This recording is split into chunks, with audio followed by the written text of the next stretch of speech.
দালালেরা হুঁশিয়ার সাবধান একটা লিক ধর ধইরা ধইরা চলে ভয় একটা লিক ধর লিকের দালালেরা হুঁশিয়ার সাবধান কাসিনার দালালেরা হুঁশিয়ার সাবধান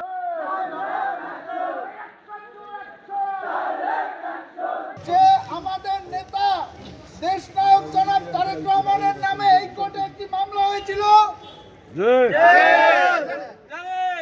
সেই মামলার যারা বাদী এবং সাক্ষী সেই কুলাঙ্গার রাজকে এই কোর্টে হাজিরা দিতে এসেছে।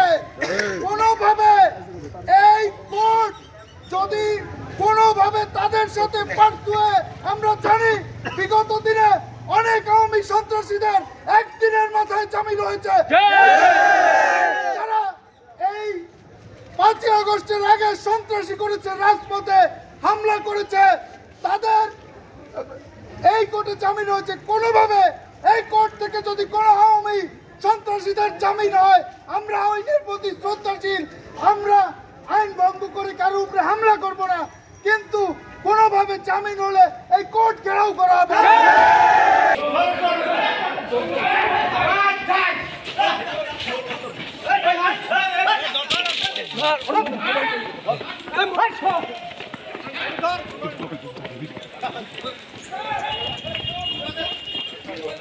মোবাইল চাইলে কোথায় মোবাইল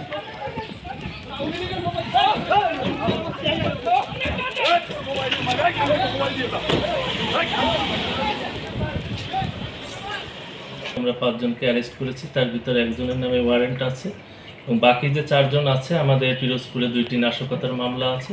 সেই নাশকতার মামলায় তাদের সংশ্লিষ্টতা আছে বলে আমরা প্রাথমিক তদন্তে জেনেছি। সেই হিসাবে তাদেরকে আমরা অ্যারেস্ট করেছি এবং আমরা বিজ্ঞ আদালতে তাদেরকে প্রেরণ করব।